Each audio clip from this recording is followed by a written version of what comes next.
మీరు ఈ వీడియోని ఏ కంట్రీ నుండి చూస్తున్నారో కామెంట్ చేయండి.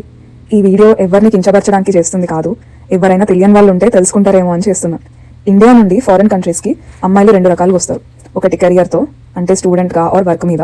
ఇంకొకటి పెళ్లితో, అంటే ఆల్రెడీ ఇక్కడ స్టూడెంట్గా ఆర్ వర్క్ మీద వచ్చిన అబ్బాయిలని పెళ్లి చేసుకొని వస్తుంటారు. కెరియర్ మీద వచ్చే అమ్మాయిలకి పెళ్లి మీద వచ్చే అమ్మాయిల మీద రెస్పెక్ట్ ఉండదు.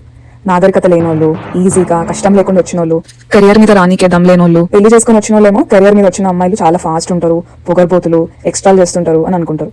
ఇంకా కొంతమంది అయితే మాస్టర్స్ కి వచ్చిన అమ్మాయిల క్యారెక్టర్ బ్యాడ్ అన్నట్టు మాట్లాడుతుంటారు. ఇద్దరు ఒపీనియన్స్ తప్పు. ఎవరెట్లా వచ్చినా వాళ్ళ లైఫ్ లో జరిగిన సిచ్యువేషన్స్, ఇంట్లో situations, parents support, financial support, ఇట్లా చాలా రీజన్స్ ఉంటాయి.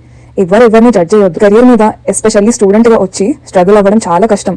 చాలా మంది అమ్మాయిలు ఇక్కడికి వచ్చి పార్ట్ టైమ్స్ చేసుకొని ఇండియాలో మొత్తం ఫ్యామిలీని సెట్ చేస్తుంటారు, మనీ పంపిస్తుంటారు. ఫన్నే, రెస్పాన్సిబిలిటీసే. అలా అని పెళ్లి చేసుకొని వచ్చిన వాళ్ళు తక్కువ అని నేనేం అనట్లేదు. ఎవరి చాయిసెస్ వాళ్ళవి. ఇవన్నీ చెప్పడానికి నాకేం అర్హత ఉంది అంటే, నేను ఇండియా వదిలి ఫారెన్ దేశం వచ్చేసి చాలా ఇయర్స్ అవుతుంది. చాలా రకాల జనాలను చూసి చెప్తున్నాను.